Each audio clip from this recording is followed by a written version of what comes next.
કરંજ એટલે કે કણજીનું ઝાડ માનવજાત માટે ખૂબ જ ઉપયોગી એવું આ ઝાડ છે।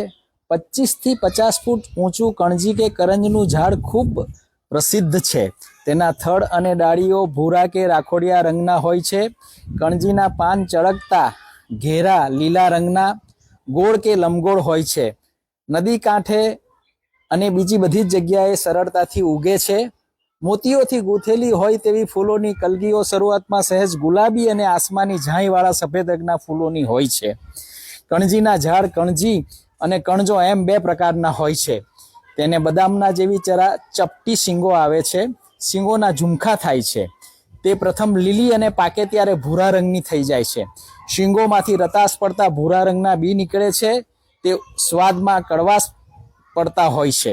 તેના બીમાંથી નીકળતું તેલ કરંજિયું તેલ ચામડીના રોગોમાં વપરાય છે। કણજીના બી તેલ છાલ અને પાનનો ઉપયોગ થાય છે। કણજી તીખી ઉષ્ણવીર્ય યોનિના દોષને હરનાર કોઢ વધવર્ત ગોળો અર્શ મસા વ્રણ કૃમિ અને કફ મટાડનાર છે। કણજીના પાન મળ તોડનાર પાકમાં તીખા ઉષ્ણવીર્ય પિત્ત કરનાર હલકા છે। તે કફ વાયુ અર્શ કૃમિ અને સોજાને મટાડે છે। તેના બી કફ વાયુ પ્રમેહ અર્શ કૃમિ અને કોઢ મટાડે છે। તેલમાંથી ત્વચા રોગ માટેનો મળ બને છે અને કફ અને વાતનું શમન કરનાર કષ્ટઘ્ન છે એવું આ કરંજનું